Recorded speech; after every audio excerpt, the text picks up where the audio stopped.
El sistema consiste en ordenar los puestos con base en el criterio de cada miembro del comité de evaluación. Después de que se asignó un orden de puestos, los miembros del comité intercambian sus opiniones y puntos de vista para tratar de llegar a un consenso en donde las diferencias se reduzcan de una forma mínima y obteniendo así un valor promedio más cercano a la realidad. El método de alineamiento se considera un puesto como un todo. El método de alineamiento usa la técnica de números por promedio.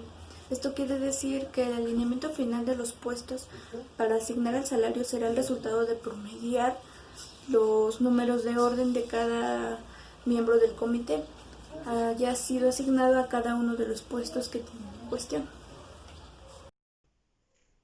Las ventajas de este es que es sencillo y fácil de entender.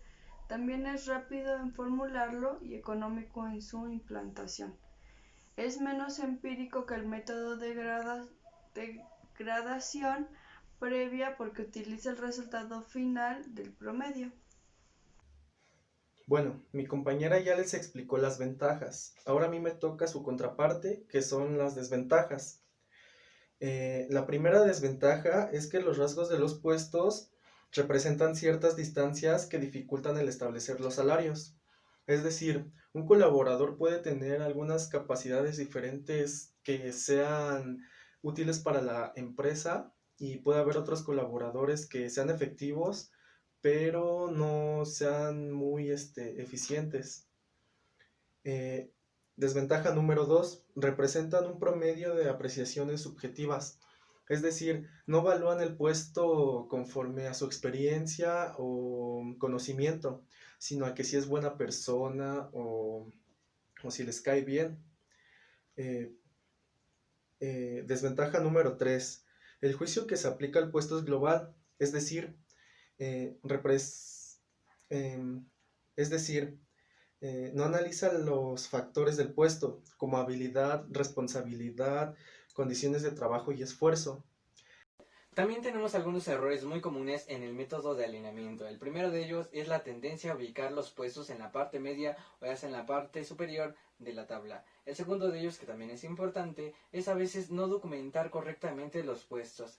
El tercer error muy común es no tomar en cuenta al comité de evaluación, y eso es súper importante porque por algo se eligieron esas personas.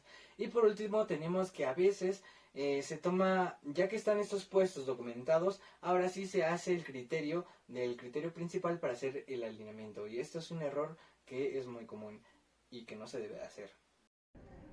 Bueno, a continuación les voy a presentar un ejercicio que realicé de una comercializadora de plátanos que se llama Navafruit SADCB, con el fin de que se entienda más claro el tema que explicaron mis compañeros. Bueno, para entender más este tema, realicé un ejemplo de cómo se aplicaría el método de alineamiento en la empresa Navafruit SADCB, que es una comercializadora de plátanos aquí de México. Entonces, para iniciar tenemos la información que necesitamos, que son los puestos con el sueldo. Tenemos 5 puestos: conserje, jefe de almacén, vendedor, almacenista, portero, y el sueldo de 7,000, 15,000, 14,000, 10,000 y 4,600. Este sueldo es mensual. Entonces, el primer paso para alinear estos puestos es crear un comité. Como vemos, aquí tenemos el comité ya formado tienes que estar formado normalmente entre 4 o 5 personas.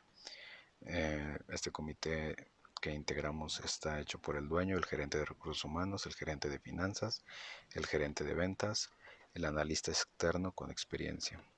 Se me hizo buena idea agregar un analista externo con experiencia, debido a que es bueno tener un punto de vista externo a la empresa. Por lo mismo, y aparte que sea un analista, por lo mismo se agregó a este analista, pero normalmente los que son de cajón es el dueño y los gerentes. Posteriormente hay que hacer una tabla para medir la importancia de cada puesto, como esta. Aquí podemos ver que se califica del 1 al 5 de acuerdo a la importancia del puesto. Aquí podemos ver los puestos que tenemos y cada uno, por ejemplo el dueño, se ve como puntuó al conserje como el menos importante, ya que le dio el puntaje 5. Aquí en esta tabla vamos a puntuar del 1 al 5 de acuerdo a la importancia del puesto. Por lo tanto, cada uno del comité hace sus puntuaciones para al final obtener un promedio. Aquí solo para dejarlo claro, tenemos el ejemplo del dueño, que para él el más importante es el jefe de almacén. Después tenemos el vendedor, para él, después el almacenista, el portero y para último, para él el menos importante es el conserje.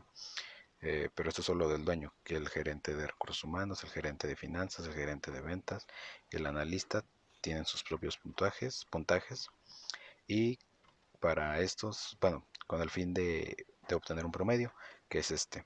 Para obtener este promedio, sumamos todo el puntaje de cada puesto, por ejemplo, todos los puntajes del conserje, que sería 5 más 5 más 4 más 4 más 5, que nos daría un total de 23, y lo dividiríamos entre los analistas, que fueron 5, y nos daría el 4.6.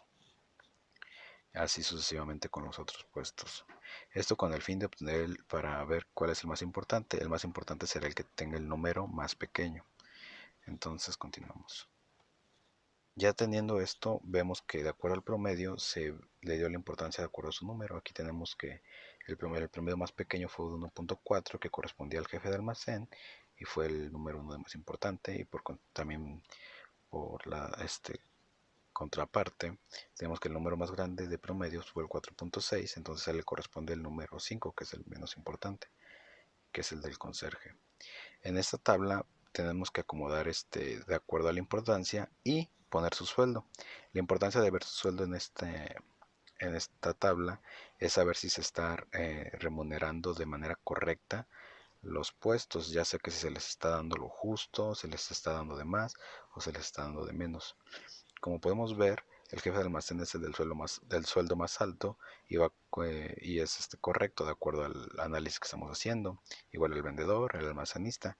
Pero aquí tenemos un problema, que el conserje está ganando más dinero, a pesar de que para este análisis el portero es más importante. Entonces aquí hay que hacer una nota donde se diga que se debe modificar, ya que el conserje está ganando más siendo un puesto menos importante. Las correcciones de estos sueldos ya se verán en el comité y ver qué decisiones se toman. Yo propuse dos, que la primera propuesta sería cambiar el sueldo del portero por el del conserje, o sea, intercambiarlos para que esté de acuerdo, pero tal vez es muy difícil hacer eso debido a que no puedes simplemente eh, disminuir el sueldo a un empleado y ya, no es tan simple como eso, porque pueden venir problemáticas y todo eso dentro de la organización. Entonces la segunda opción para corregir esto, sugerí que hay que aumentar el sueldo del portero a 7.500. Aumentándolo a 7.500 ya ganaría más que el conserje y ya todo estaría de acuerdo, sería justo como tal los sueldos y las remuneraciones. Pero todo esto ya sería en base a los presupuestos. Tal vez el presupuesto de la empresa no da para subir a 7.500 y se deba sacar algún promedio o corregir de cierta manera estos sueldos, pero en la medida de lo justo debería ganar un poco más el portero que el conserje. Y así terminamos este tema de alineamientos.